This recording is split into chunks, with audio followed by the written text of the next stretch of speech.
Welcome. I was told this was much like a homecoming, and I can tell from the boisterous conversations that are going on that there's a lot of people who are very glad to see each other and who are delighted to be here tonight. My name is Andrew Petter. I'm the President and Vice Chancellor of Simon Fraser University, and it's my incredible pleasure to welcome you to Simon Fraser University's President's Distinguished Community Leadership Awards Dinner, honoring, you guessed it, Jack Austin.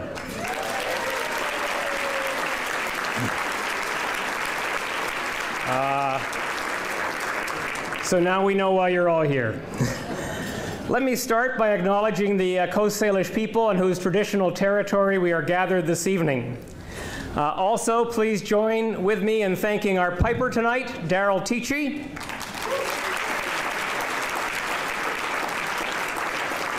Daryl is a member of the 6-time World Championship SFU Pipe Band program, and he plays in the SFU Robert Malcolm Memorial Grade 3 Band.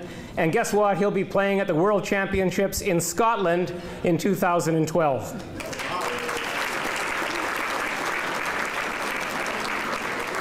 I also want to thank Christine Lynn, who provided us with some lovely music earlier on at the reception, so thanks to her. Well, as you will have noted, we have a full house this evening. I hear there were tickets on sale at Craigslist going at a handsome price. I'd like to offer a special welcome to those of you who came from far away, as many of you did, from across the country to share this evening with us. We also have with us some very special guests, and inevitably we will leave some out because you're all special, but let me acknowledge a few. With us this evening is Chancellor Brant Louie and his wife Belinda.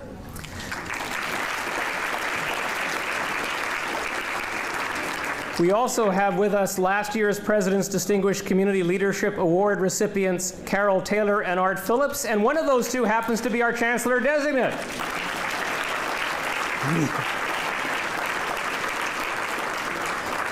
We have with us Presidents Emeritus Michael Stevenson and his wife Jan Whitford, and President Emeritus Jack Blaney.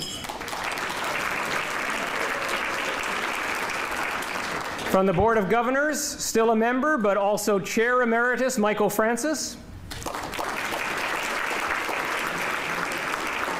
And I'll read through the others: Vice Chair Brian Taylor, Linda Brown-Gansert, Ann Giardini, and Ravi Patel, all from the board. We also have some former Community Leadership Award recipients with us, and you can identify them by their boutonnieres, but just to give you a clue, I'll tell you their names. Michael O'Dane, Gordon and Leslie Diamond, Carol Henricus, George and Jane Hungerford, David McLean, Philip Owen, all former Community Leadership Award recipients.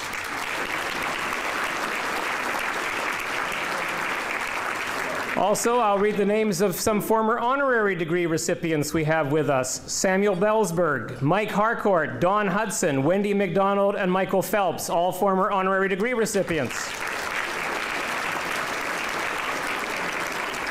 And for that reason, all doctors, I might add. We also have with us Alumni Association President Bernie Maroney. Where's Bernie? He'll be working the crowd a little bit later on, knowing Bernie. From government, Hetty Fry, MP for Vancouver Centre.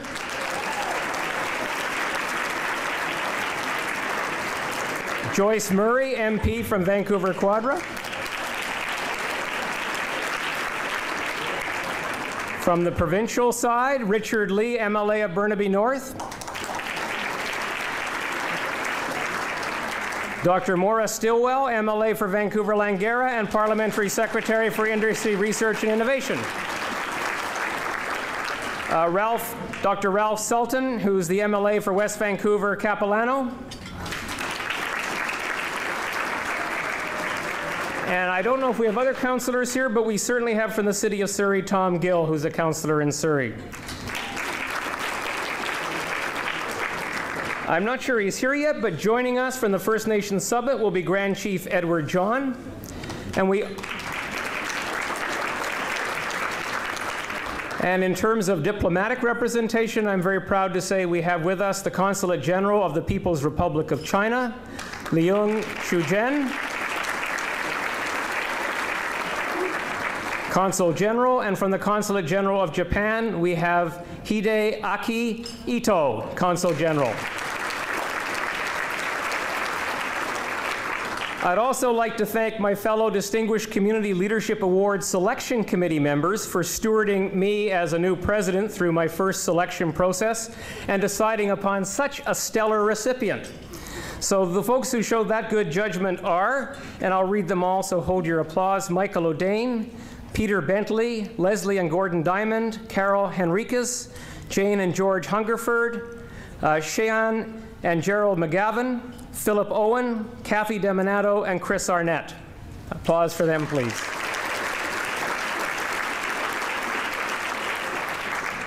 And I would, of course, be remiss if I didn't recognize the major event sponsors whose financial support has helped to make this evening possible.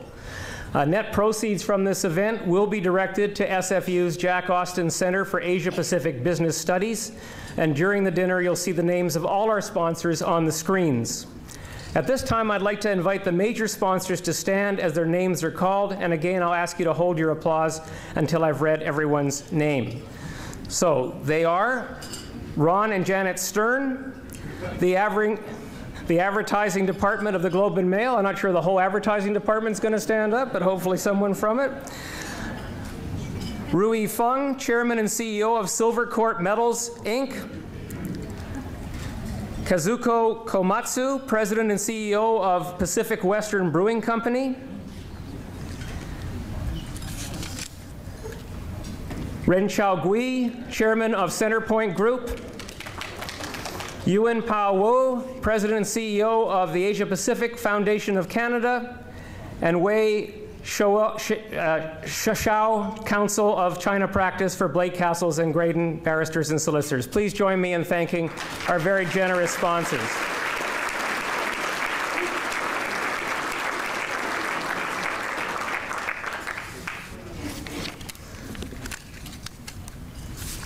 The President's Distinguished Community Leadership Awards is, as I guess I don't have to tell you, you can tell from this turnout, a signature event for Simon Fraser University. With campuses in BC's 3 largest municipalities, SFU is known for its vitality and innovation and for its extraordinary commitments to public service and social betterment. Whether it's through service learning, applied research, civic engagement, cultural enrichment, or community development, SFU prides itself on making a positive difference to the communities it serves. It's therefore no coincidence that we honor the achievements of those who, like Jack Austin, have also made positive differences through their extraordinary commitments to public service and social betterment. Throughout his 45 years in public life, Jack Austin has represented the interests of our province in Ottawa.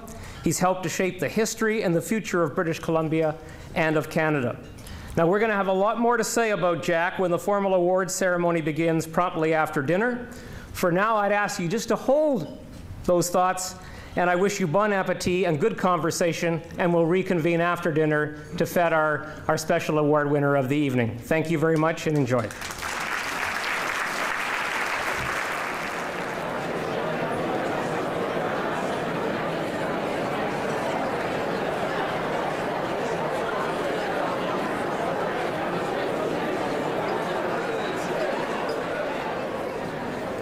Well, thank you all again for being here. Now, I neglected to mention, and this is not something a president should neglect to mention, but I neglected to mention when I acknowledged our previous honorary degree recipients, Joe and Rosalie Siegel over there, who are honorary degree recipients. So thank you. It's fitting that Simon Fraser University, Canada's most community-engaged research university, honors leaders who give distinguished service to communities. And the Distinguished Community Leadership Award criteria define a distinguished leader by reference to the following: the expression and execution of high purpose and service to the community at large, impact in the community which authority alone would not explain, innovative approaches to community concerns and aspirations, persistent effort, and contribution to the creation of a strong sense of community. By exemplifying these attributes, award recipients inspire us and provide role models for others.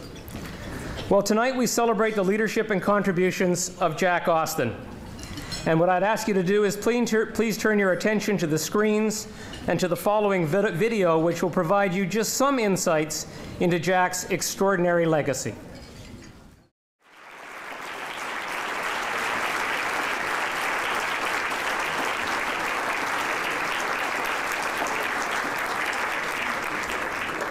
If you feel that way about the video, just wait till you get to meet Jack. It's now my pleasure to invite last year's President's Distinguished Community Leadership Award recipients to the stage to present tonight's award. Carol Taylor, Chancellor Designate, and Art Phillips, in addition to being immensely successful in the private sector, have shared their skills and business acumen as leaders in the public sector. Through their leadership, they have made a lasting impact on our city, our province, and our country, and I welcome them to the stage to present the award.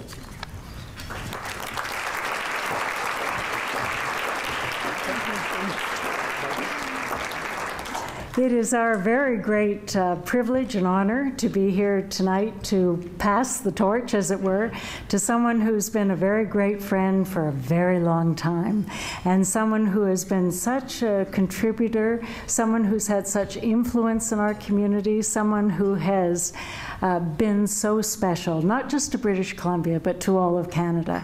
And so may I please welcome to the stage the very Honourable Jack Austin.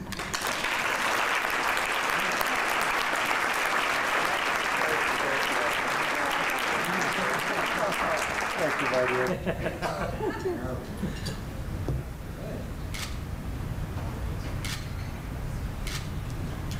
Thank you so much. Thank you. The microphone is mine.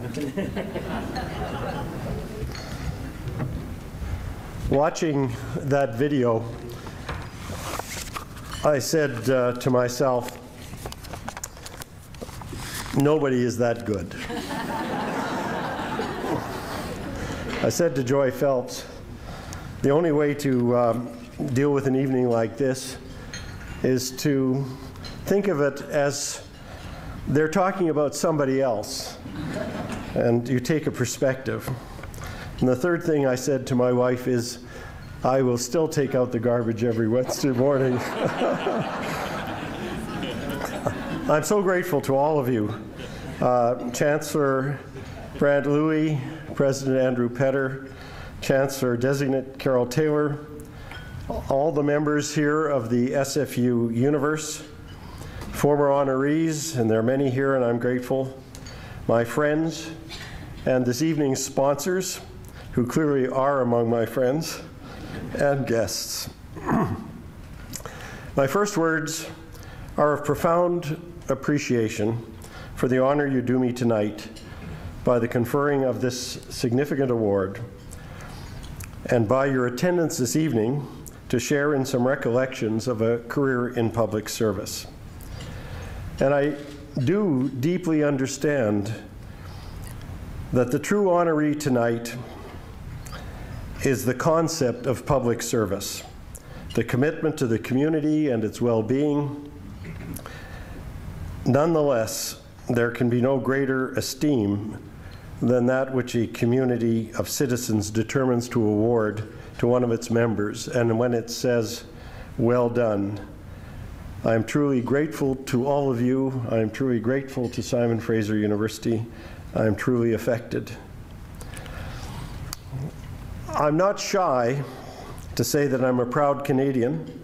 I'm proud of my country and of its society, which is built on fairness and justice in law and policy, equality in access to economic opportunity, and compassion to those in the Canadian family when times are hard for them.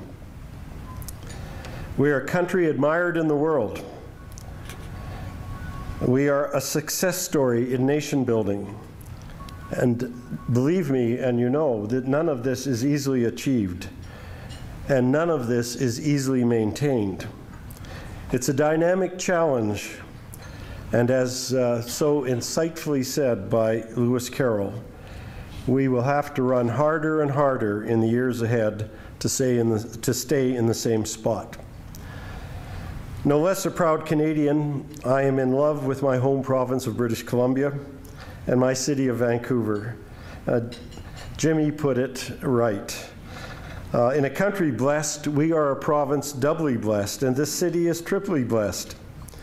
This is a province which the settlers only began to organize some 160 years ago. Vancouver is celebrating its 125th anniversary this year. By world standards, we are very new, and by world standards, we have accomplished much. Not that the settlers were the first organized society. Here, we built on and occupy the lands of many First Nations. As President Petter said, tonight this meeting is held on Coast Salish and Squamish traditional lands, and I want to say to them, thank you in their tradition. The settlers and immigrants and their descendants, let's be frank, have yet fully to accept First Nations as their partners in building the Canadian society. But progress is being made. I am optimistic. And I want to acknowledge tonight an old friend, Manny Jules, who has been one of the most effective members of First Nations in capacity building for their community. I want to acknowledge also, I know Grand Chief Edward John wanted to be here. I don't know if he is here. Are you here? No, but he has played a major role in First Nation leadership in this province. Now, Simon Fraser University is an icon of British Columbia society. In the 50 years since its founding, SFU has established itself at the leading edge of education in our province and in Canada. SFU has brought its impact from Burnaby into the Vancouver downtown core and into Surrey, which I am told is now the fastest growing community in our province. SFU's faculty makes a huge contribution through its research and teaching. SFU students take a back seat to none. SFU is ranked objectively with the very best, and no one here needs to be told that we must learn to live and we must live to learn. And if I may paraphrase a now-known author, and this is a sports paraphrase, some people think education is a matter of life and death. On the contrary, it's more important than that. They said that about baseball, I think. And right now, I think I'd say that about hockey. It's really a heart stopper to watch the Canucks playing right now. I want to mention Envision SFU. Proving its continuous dynamism since its founding, SFU is launched on an examination of its prime purpose, which is to understand who it serves and how it serves. I've attended 2 seminars, one hosted by President Petter and the other by Chancellor-designate Taylor, in which a number of community members were asked to comment constructively on future strategic goals. As President Petter has said in many places in this province, it is to develop a strategic vision that reflects SFU's strengths and enhances its reputation as an institution that is student-centered, research-driven, and community-engaged. And I want to say to BC and Canada and to everyone in this room, stay posted, because great work is underway.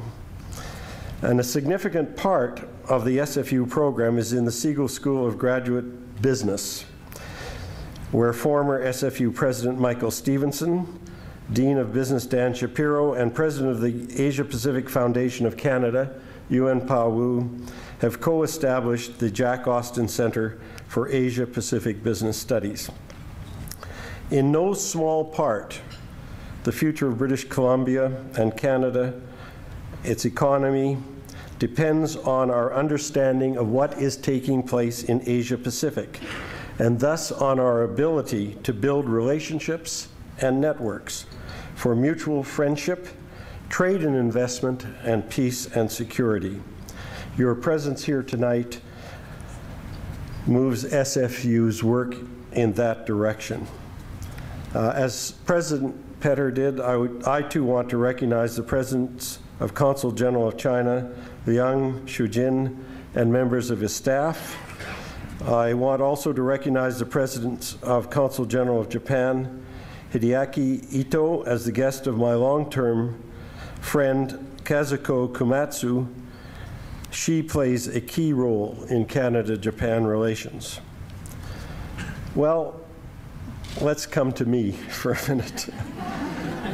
I want to tell you something about my attitude. I have gained immeasurably from my nearly 45 years in public service.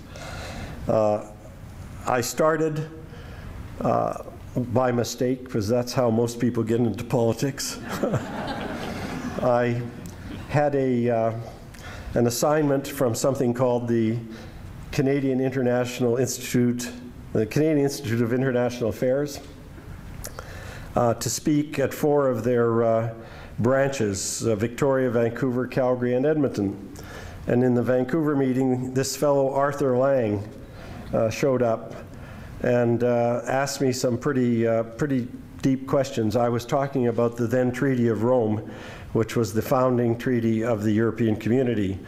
And Art Lang's had a lot of knowledge, which surprised me. The result of that speech was that I ended up as his executive assistant in Ottawa when he was Minister of Northern Affairs and National Resources. And today Art is a bridge.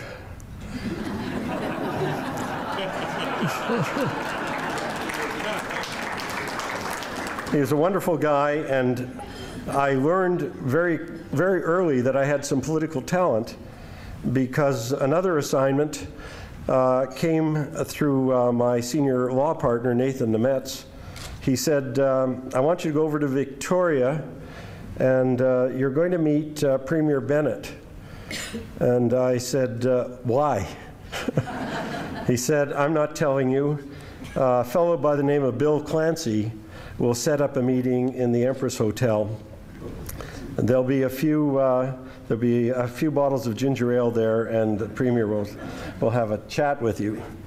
The short story was, he said, I want you to, I hear you're pretty good at certain labor issues. I want you to give me a 10-year no-strike agreement on the Peace River project.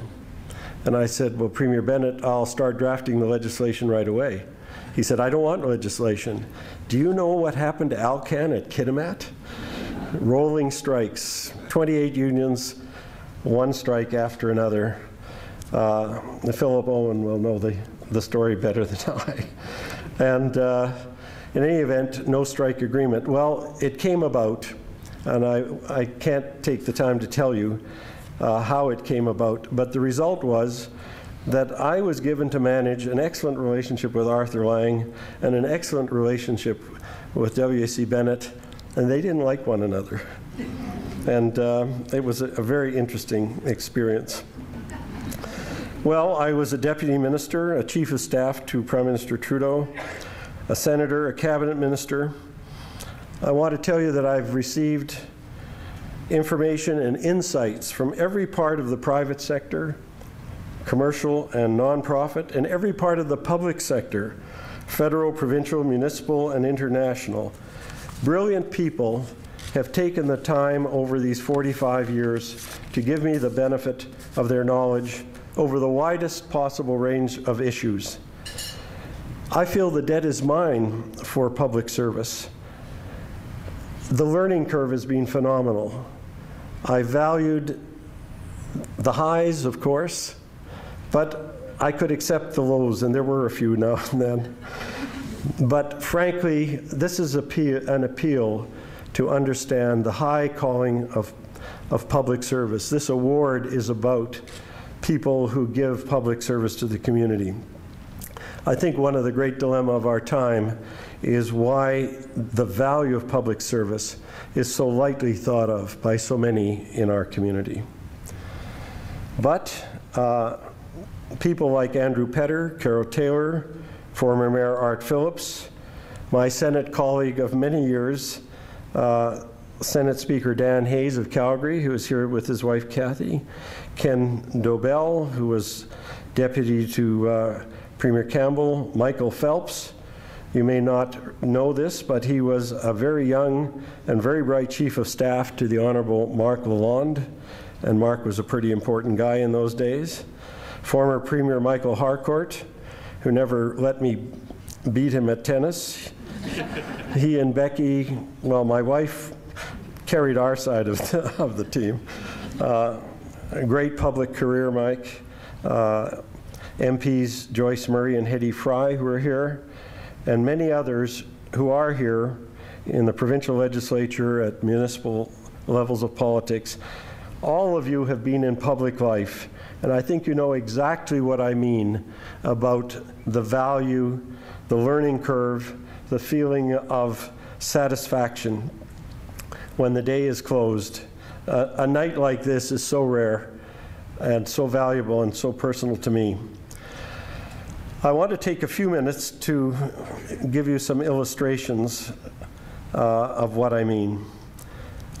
For example, I became a Deputy Minister of Energy, Mines and Resources in Ottawa in 1970, and as such became a member of the Deputy Ministers Committee with oversight on the negotiations for the exchange of diplomatic relations between Canada and China. And that assignment brought with it some background briefings on China and the beginning of an interest, no, a fascination with that country and its people. As a Deputy Minister, I was a member of Canada's first official delegation to visit China, headed by the then Minister of Industry, Jean-Luc Pepin. And our host was Premier Zhou Enlai, a giant in Chinese history, and I value my memory of the 3 days in which I sat and listened to the negotiations between the Premier and the Canadian Minister. We arrived in Beijing in June of 1971. It was the middle of the Cultural Revolution. And I simply don't have time now to tell you of the talks or the sights or the sounds of China at that period of time. But even then, I believe I saw Napoleon's sleeping giant begin to rise, and I knew that rise would change the world and its ways, even in my lifetime. And next month, June, is the 40th anniversary of that visit. I knew that Canada had to play a key role in the rise of China, both in the interest of global order and in the interest of Canada. And that led to my determination that China attend for the first time in over 70 years an international expo, our Vancouver Expo 86. Mr. Trudeau appointed me, amongst other tasks, Minister for Expo 86. I went with Patrick Reid, your 1986 honoree, and then Canada's Expo Commissioner, to Beijing in October 1983 to negotiate those terms, and we were successful. Our concluding meeting and banquet was attended by Premier Zhou Ziyang, who made the first state visit to Canada by a Chinese premier in late December 1983. And my wife Natalie and I hosted a state dinner for him in Vancouver in early January 1984. Incidentally, this is May 4. For those of you who have a long memory, May 2 days ago, was the 25th anniversary of the opening of Expo 86. In early 1993, I became president of the Canada-China Business Council, and I was asked by Prime Minister Chrétien to work with him to establish the political and business relationship which had been set back by the events of June 1989. Our ambassador in 1989 was Earl Drake, who is here tonight. Earl became executive vice president of the Canada-China Business Council and my colleague in creating and organizing the Team Canada missions to China. The first Team Canada was led by Prime Minister Chrétien to Beijing in November 1994, and it included 9 premiers and 3 territorial leaders with 363 business executives. A fellow by the name of Bouchard, Premier of Quebec, decided that a Canadian mission wasn't for him. He got such hell from the Quebec business community that he was there 2 years later in Shanghai. As I said, Mike Harcourt was BC Premier at the time and negotiated the addition of the premiers onto the Team Canada exercise. So it was a beginning for Canada-China relations, and at a Team Canada meeting in Beijing in 1998, then Premier Zhu Rongji told the audience that Canada was China's best friend. As a member of Prime Minister Paul Martin's cabinet, I was honored to visit Japan and China with him in January of '05. As a follow-up to the official visit to Beijing, President Hu Jintao made a state visit to Canada in September 2005, where Canada and China agreed to elevate their relationship to a strategic partnership. And I was honored to host a state banquet for President Hu Jintao in Vancouver. Well, I've mentioned Expo 86, one of the great events of my public life. It gave me the opportunity to do something significant for this province and city. Premier Bill Bennett's government had, in my opinion, correctly fastened on an expo as a way to put Vancouver into international awareness for tourism and for business. You heard Jimmy Pattison make this same point in the video. But if you cast your minds back, and a few of you still can, to 1980-81, I can certainly remember 24% interest rates. It was a tough time in Canada and a tough time in British Columbia. We were in a severe recession, and there was a lot of criticism about having a party while BC burned. Looking back, we see how short-sighted that was, but it created an easy refusal on the part of the Trudeau government to participate. I can tell you a cabinet secret, it's so old now. My cabinet colleagues from outside British Columbia were a bunch of B ... You know, we have no MPs from British Columbia. Why do we want to waste money there? Right. Okay. Another case of short-sightedness. But in any event, Mr. Trudeau came around, and I signed a partnership agreement with Premier Bennett on April 1, 1982.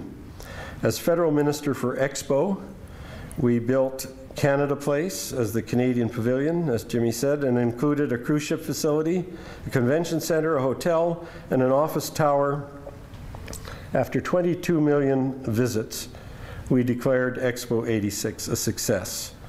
Mike Burns, with whom I had a good deal of negotiation on behalf of the Bennett government, was a great contributor.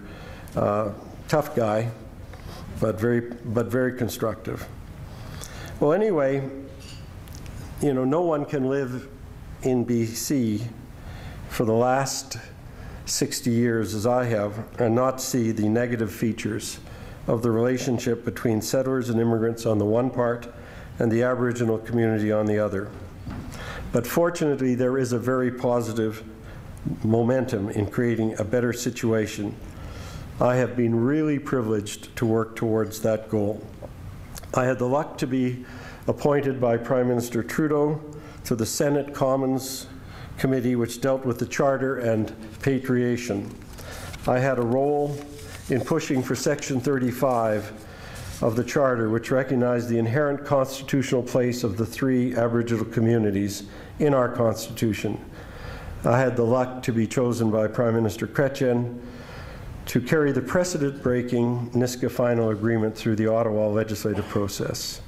And I am convinced that these and many other steps now in play will lead to a peaceful negotiation, to a fair relationship, and away from non-productive disputes. In the 2 or so years I spent in the Paul Martin cabinet, I had the pleasure of working with Ken Dobell, who is a great guy, also tough. In fact, sometimes miserable, but Ken used to get around me, and I'll tell you how. There's a place in Ottawa called Highs, and Highs is a kind of oasis for public servants. And Ken used to buy the best damn wine and steak for me. It was very hard to be unpleasant to him after that.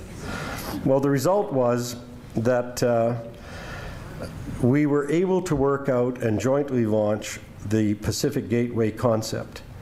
And BC, Ken in particular, was able to pry $590 million away from the federal government to start the transportation component. And it is one step of many which must place this province in its key logistic opportunity as the best and many-faceted gateway between Asia and North America. The people I've known, the issues I've come to understand, the insights I've gained are for me a superlative reward to add the appreciation of my community, as you've done tonight, as Simon Fraser University has done. Well, the King James Bible, it now celebrates its 400th anniversary this year, says it best, quoting from a psalm of King David in the Old Testament, "My cup brimmeth over." Before sitting down, I want to say a very specific thank you to my wife, Natalie, who has been a strength through all of these events of public life, and I can't imagine, Natalie, staying the course without you. And to my daughters, my sisters, the Freemans and the Fittermans, including my wife's terrific sister, Shirley, you are a great team, and I'm glad that you were in my corner. So, ladies and gentlemen, thank you so very, very much for this evening. I am deeply moved. Thank you.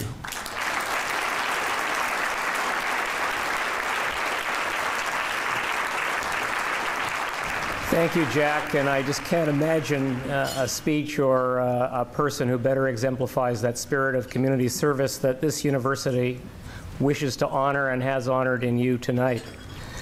Although I cannot imagine, we will need to find a future candidate. So, ladies and gentlemen, do please consider nominating candidates for future Distinguished Community Leadership Awards. Obviously, it'll be a tough act to follow after this year, but I urge you to please look at the SFU website, sfu.ca advancement. It's an advancement website, so if you're moved to make a donation at the same time, you can do that as well. But you will also find there the nomination forms for nominating Community Leadership Award recipients. And this is a community award both in what it honors, but also in the invitation we extend to the community to put forward names of truly outstanding people who we can honor in this way. Well, I hope you've all enjoyed your evening. I want to ensure, of course, that the rest of your evening goes well, and with that in mind, car service, transit, and taxi numbers are at the registration tables as you depart. And if you'd like, our event staff would be happy to help make transportation arrangements for you. And speaking of our event staff, events like this don't just happen. They require a lot of effort and organization, as you can imagine, and I want to thank Gloria Chu and all of the people in ceremonies and events who've worked so hard to make this evening possible. Perhaps we could extend them our appreciation.